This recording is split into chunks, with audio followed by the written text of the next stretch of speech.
Bismillahirrahmanirrahim. Assalamualaikum warahmatullahi wabarakatuh. Alhamdulillahirabbil alamin. Alhamdulillahilladzi hadana li hadza wa ma kunna linahtadiya laula an hadanallah. Asyhadu an la ilaha illallah wahdahu la syarikalah wa asyhadu anna Muhammadan abduhu wa rasuluh sallallahu alaihi wasallam la nabiyya ba'dah. Allahumma sholli ala Muhammad asyrafil anbiya'i wal mursalin wa ala alihi wassahbihi ajma'in, amma ba'd. Faqala ta'ala fil Qur'anil Karim, a'udzu billahi minasyaitonir rajim. Bismillahirrahmanirrahim. Kullu nafsin dha'iqatul maut thumma ilaina turja'un. Faqala aidan bismillahirrahmanirrahim. Wa ja'at sakratul maut bil haqq dzalika ma kunta minhu tahid. Shadaqallahul azim. Yang pertama surat Al-Ankabut surat 29 ayat 57.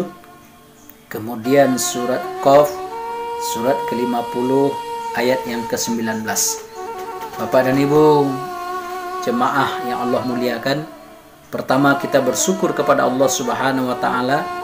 Salawat dan salam untuk Nabi besar yang mulia Nabi Muhammad sallallahu alaihi wasallam. Allahumma sholli ala Muhammad wa ala ali Muhammad. Untuk mengisi kajian kita pada hari ini, maka saya akan sampaikan satu potong ayat yang terdapat dalam surat Al-Ankabut ayat 57, kemudian surat Qaf ayat yang ke-19, di mana surat Al-Ankabut ini merupakan peringatan dari Allah Subhanahu wa taala untuk kita. Kullu nafsin za'iqatul maut. Tiap yang berjiwa akan merasakan kematian. Saking pentingnya mengingat sebuah kematian, ayat yang senada, bunyi ayat yang sama dicantumkan oleh Allah Subhanahu wa taala di dalam Al-Qur'an, terdapat dalam tiga buah surat. Yang pertama surat Al-Ankabut sebagaimana yang telah kita bacakan. Kemudian yang kedua surat Al-Anbiya ayat 35. Kemudian surat Ali Imran ayat 185 yang isinya sama, kullu nafsin za'iqatul maut. Tiap yang berjiwa akan merasakan kematian. Berarti mengingat kematian itu penting bagi kita. Bapak dan Ibu jemaah yang Allah muliakan, siapapun kita, dimanapun kita, apapun pangkat dan kedudukan kita, petanikah, pedagangkah, pengusahakah, jenderalkah, polisikah, gurukah, siapapun kita, dan umat apapun kita, apapun agama dan keyakinan yang kita yakini, apapun akidah yang kita yakini, seluruh kita akan melalui 4 hal. Apa yang pertama? Pertama akan kita lalui dan kita rasakan sebelum terjadi kematian, yaitu sakaratul maut. Yang kedua alam kubur. Yang ketiga padang mahsyar. Dan yang keempat adalah surga dan neraka. Surga dan neraka adalah tempat akhir ashabul yamin, ashabul shimal, kelompok kanan dan kelompok kiri. Nah, pada kesempatan yang berbahagia ini kita hanya akan membahas yang pertama, yaitu sakaratul maut. Siapapun kita, apapun agama kita, dimanapun kita berada, dan apapun profesi yang kita lakoni, atas nama manusia, atas nama hamba Allah, atas nama makhluk Allah, pasti akan merasakan yang namanya sakaratul maut. Apa kata Allah Subhanahu wa taala?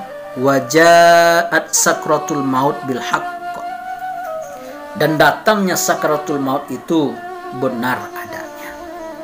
Artinya apa? Pasti akan kita lewati. Sakaratul maut itu apa? Terdiri dari 2 buah kosakata. Yang pertama sakarat, yang kedua maut. Sakarat artinya mabuk, maut artinya mati. Sakaratul maut artinya orang yang mabuk menjelang kematiannya. Artinya apa? Ada yang berakhir dengan cara yang baik, husnul khotimah. Ada yang berakhir dengan cara yang tidak baik, su'ul khotimah.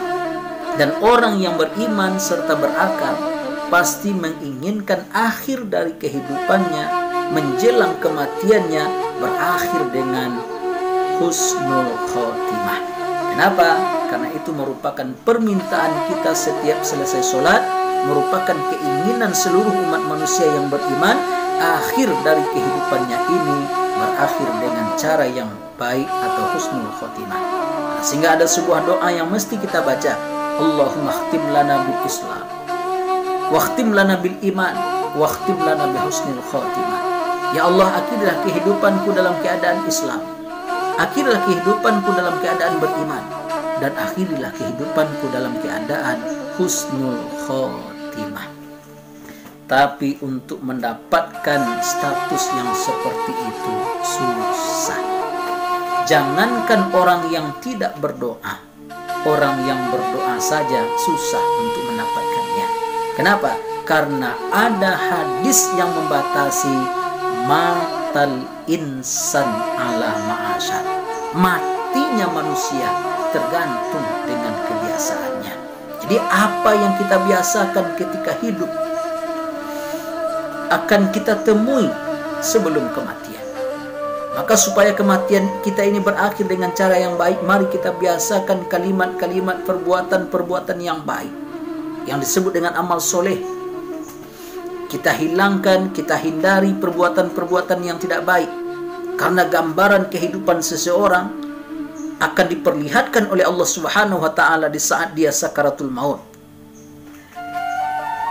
Ada yang diperlihatkan ketika main judi, ada yang mati sedang membaca Quran, ada yang wafat sedang membaca Al-Quran, ada yang mati ketika sujud, ada yang mati sedang mabuk, ada yang mati di masjid, ada yang mati di kamar hotel, ada yang mati di saat beribadah, dan ada yang mati di saat melakukan maksiat. Maka matal insan ala ma'asya, matinya manusia itu tergantung dengan kebiasaannya. Nah, mari kita budayakan kebiasaan yang baik-baik. Apa itu? Kebiasaan yang paling baik itu adalah mengucapkan La ilaha illallah. Atau kita tambah dengan kalimat yang lain, Subhanallah, walhamdulillah, wala ilaha illallah, wallahu akbar. Kalimat yang seperti ini merupakan kalimat tanaman-tanaman surga. Bapak dan Ibu jemaah yang Allah muliakan, supaya kehidupan kita ini berakhir dengan cara yang baik, mari kita biasakan perbuatan-perbuatan yang baik. Apalagi di bulan Ramadan ini, mari kita biasakan ibadah perbanyak, Al-Quran khatamkan minimal 1 kali, bersedekah diperbanyak, sholat malam kita tambah, masuk malam-malam yang terakhir, i'tikaf kita tingkatkan, dan segala macamnya. Bapak dan Ibu, karena keterbatasan waktu, sampai di sini kajian kita tentang sakaratul maut. Mudah-mudahan besok akan kita lanjutkan. Kita tutup dengan doa penutup majelis. Subhanakallahumma wa bihamdika, asyhadu an la ilaha illa anta, astaghfiruka wa atubu ilaika. Wabillahi taufiq wal hidayah. Assalamualaikum warahmatullahi wabarakatuh.